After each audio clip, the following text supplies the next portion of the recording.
Morocco এবং ফ্রান্সের ম্যাচে 5 জন রেফারি দেওয়া হয়েছে, 5 জনই আর্জেন্টাইন রেফারি দেওয়া হয়েছে। স্ট্যান্ডার্ড প্র্যাকটিস অনুযায়ী এই ব্যাপারটা একটু আনইউজুয়াল এবং সেই সঙ্গে অনেক বেশি মাত্রায় বিতর্কের জন্ম দেবে, সেটা খুব স্বাভাবিক একটা ব্যাপার, কারণ খুবই অবাক করার মতো একটা ব্যাপার। দেখেন, আমি কিন্তু মিশরের গোলটা কেন বাতিল হয়েছিল কিংবা কেন মোহাম্মদ সালাহ পেনাল্টি পান নাই, আইএফএবির রুল অনুযায়ী সেই ব্যাপারটা ব্যাখ্যা করেছিলাম আপনাদের সামনে। মাঠের ভেতর যখন কোনো ঘটনা ঘটে ফুটবলের খেলা সংক্রান্ত, সেটা কিন্তু আইএফএবির রুল অনুযায়ী হয়, কিন্তু মাঠের বাইরে যে কোনো সিদ্ধান্ত সেটা কিন্তু ফিফার প্রশাসনিক সিদ্ধান্তের জায়গা। এই যে আর্জেন্টিনার 5 জন রেফারি দেওয়া, যেটা একটা বিতর্কের জন্ম দিয়েছে এবং দেওয়াটা খুবই স্বাভাবিক, এটাও ফিফার প্রশাসনিক সিদ্ধান্ত। এর আগে আমরা যেমনটা দেখলাম যে আমেরিকান একজন প্লেয়ার তার রেড কার্ডের সাসপেনশনটা ডোনাল্ড ট্রাম্পের একটা ফোন কলে নাকি পরবর্তী সময়ে সাসপেনশনটা উঠে গেছে, সেটাও ফিফার প্রশাসনিক সিদ্ধান্তের জায়গা।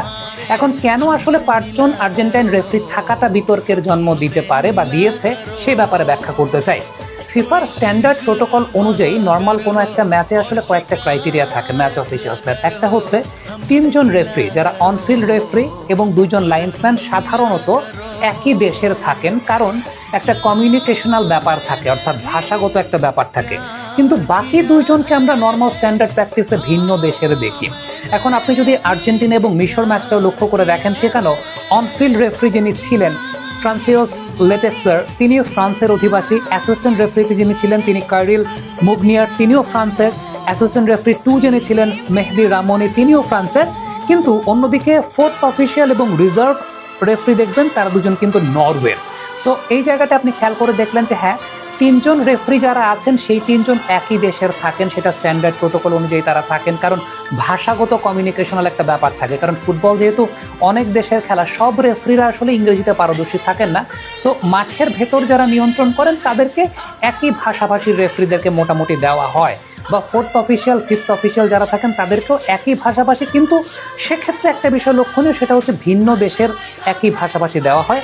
আরেকটা খুব ইম্পর্টেন্ট ব্যাপার, সেটা হচ্ছে যেই 2 দেশের মধ্যে খেলা হচ্ছে ওই 2 কন্টিনেন্টের রেফারিরা আসলে থাকেন না। আপনি আর্জেন্টিনা কিংবা মিশর যদি চিন্তা করেন, সাউথ আমেরিকা এবং সেই সঙ্গে আফ্রিকার খেলা হচ্ছে, সেই জায়গাটায় 2 জনই কিন্তু 5 জন রেফারির 5 জনই কিন্তু ছিলেন মূলত, যেটা আমরা দেখতে পাচ্ছি, ইউরোপিয়ান। এবার আমরা ব্রাজিল এবং নরওয়ে ম্যাচটা যদি চিন্তা করি, ব্রাজিল নরওয়ে ম্যাচেও কিন্তু খেয়াল করে দেখবেন প্রধান রেফারি যিনি ছিলেন তিনি ছিলেন আমেরিকান। সহকারী রেফারি কোরি পার্কার যিনি ছিলেন তিনিও ছিলেন আমেরিকান। সহকারী রেফারি 2 যিনি ছিলেন তিনিও ছিলেন আমেরিকান। 4th অফিসিয়াল এবং 5ম অফিসিয়াল রিজার্ভ রেফারি তারা 2 জনই কিন্তু ছিলেন হন্ডুরাসের। অর্থাৎ এই জায়গাটা তো আমরা একটা ব্যাপার দেখেছি, আর্জেন্টিনা ব্রাজিল 2টা ম্যাচে কিন্তু দেখেছি অনফিল্ড 3 জন রেফারি যারা ছিলেন তারা একই দেশের ছিলেন, কমিউনিকেশনাল ব্যাপার। বাকি 2 জন কিন্তু ভিন্ন দেশের ছিলেন। তবে এখানে একটা ব্যাপার, সেটা হচ্ছে যে ফার্স্ট ল্যাঙ্গুয়েজটা এক হতে হয়, তাহলে সেই কমিউনিকেশনের জায়গাটা ভালো হয়। এবং এইখানেও একটা বিষয় দেখবেন যে ব্রাজিল এবং নরওয়ের ম্যাচে সাউথ আমেরিকান কান্ট্রি এবং সেই সঙ্গে স্ক্যান্ডিনেভিয়ান কান্ট্রির মধ্যে খেলা হচ্ছে, কিন্তু রেফারি যারা ছিলেন তারা কিন্তু সেন্ট্রাল আমেরিকান কিংবা নর্থ আমেরিকান রেফারি ছিলেন। তো এই যে 2টা বিষয়ের কথা বললাম, সেটা হচ্ছে 1 নম্বর বিষয় যে 3 জন রেফারি তারা একই দেশের থাকেন বা একই ভাষাভাষীর থাকেন কমিউনিকেশনাল ব্যাপারের জন্য, বা একই দেশের ম্যাক্সিমাম ক্ষেত্রেই থাকেন, 99% ক্ষেত্রেই। আর বাকি 2 জন একই ভাষাভাষীরই থাকেন, তবে সেটা ভিন্ন দেশের। তবে এক্ষেত্রে একটা বিষয়, যে 2 দেশের খেলা হচ্ছে সেই 2 দেশের যে কন্টিনেন্ট বা যে মহাদেশের তারা অন্তর্গত তাদের মধ্যে থাকে না। এখন মরক্কো এবং ফ্রান্সের যে খেলাটা হচ্ছে, সেই মরক্কো এবং ফ্রান্সের খেলার মধ্যে ডেফিনেটলি ইউরোপের কোনো রেফারি থাকবেন না কিংবা আফ্রিকার কোনো রেফারি থাকবেন না, সেটা আমরা জানি। কিন্তু প্রসঙ্গের জায়গাটা হচ্ছে সাউথ আমেরিকান রেফারি থাকতে পারেন, 5 জনের 5 জনই আর্জেন্টাইন আসলে কেন? এটা একটা অবশ্যই প্রশ্ন আসতে পারে বা আসা উচিত, এবং আসাটা খুব ভ্যালিড। 3 জন অবশ্যই সেখানে আর্জেন্টাইন থাকতে পারবেন। এর আগের দিনও আর্জেন্টিনার ম্যাচে 3 জন ফ্রান্সের রেফারি ছিলেন যারা অনফিল্ড কমিউনিকেট করেছেন। কিন্তু বাকি 2 জন, এখন আপনি যদি চিন্তা করে দেখেন তাহলে সাউথ আমেরিকান অন্যান্য কান্ট্রি যেগুলো আছে তার মধ্যে স্প্যানিশ ভাষায় পারদর্শী কিন্তু উরুগুয়ান রেফারিও আছেন।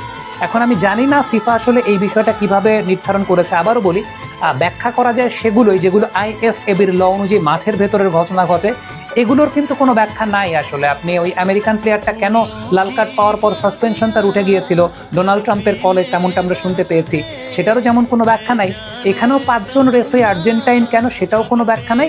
এবং ডেফিনেটলি এইটা আসলে স্ট্যান্ডার্ড প্র্যাকটিসের সঙ্গে যাচ্ছে না বা স্ট্যান্ডার্ড প্রোটোকলের সঙ্গে যাচ্ছে না। সেটা আপনি আর্জেন্টাইন সমর্থক হন বা যাই হন বা আপনি আমাকে নিয়ে বিতর্ক করেন, সেটা তো আসলে বিতর্ক করার কোনো কিছু নাই। আমি কিন্তু ব্যাখ্যা দিয়েছি যে সালার পেনাল্টিটা আসলে কেন দেয়া হয় নাই কিংবা এর আগের গোলটা কেন বাতিল হয়েছিল, সেটা আইএফএবি ল অনুযায়ী আমি ব্যাখ্যা করেছি। কিন্তু এই জায়গাটা আমার কাছেও বোধগম্য হচ্ছে না এবং ফিফার তরফ থেকে এখনো কোনো ইন্টারপ্রিটেশন বা এক্সপ্লেনেশন কিন্তু ওইরকমভাবে পাওয়া যায় নাই। যেই এক্সপ্লেনেশন পাওয়া যায় সেই এক্সপ্লেনেশন দুইটা।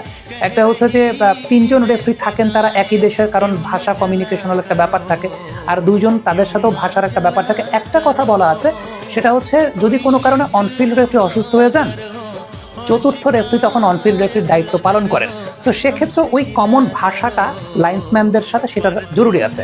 সে কারণেই বললাম যে তাহলে 5 জনের 5 জনই কেন আর্জেন্টাইন হতে হবে? আর্জেন্টিনার ভাষা যদি স্প্যানিশ হয়, উরুগুয়েও তো স্প্যানিশ ল্যাঙ্গুয়েজটা তারা ব্যবহার করে থাকে এবং উরুগুয়ান স্প্যানিশের ব্যাপারেও আমরা জানি। সো সেটাও কেন আসলে ওইভাবে নির্ধারণ করা হলো না? কিংবা ডেফিনেটলি ইউরোপের কেউ থাকতে পারবেন না, সেটা আমরা জানি, আফ্রিকার কেউ থাকতে পারবেন না। ফিফা কেন এই জায়গাটায় এরকম একটা অসামঞ্জস্যতা করলো, সেটা নিয়ে অবশ্যই প্রশ্ন আসতে পারে। শেষে একটা কথা বলি, আর আমাদের আইসিসিরা দোষ দিবেন? আইসিসির যত এককভাবে আসলে দোষ নাই, ফিফাতেও কিন্তু এই টাইপের বিষয়বস্তুগুলো, যেটা আবারও বলি, মাঠের ভিতরের যে বিষয় আইএফএবির ল অনুযায়ী সেটা ইন্টারপ্রেট করা যায়, কিন্তু এই মাঠের বাইরের বিষয়টা আমার তো মনে হয় যে এটা আইসিসির মতো এক ধরনের ঘটনাই দেখলাম। যে এটা তো মানে একটা তো আমেরিকার ওই প্লেয়ারটার লাল কার্ড উইথড্র হওয়া, সেটা একটা বিষয়।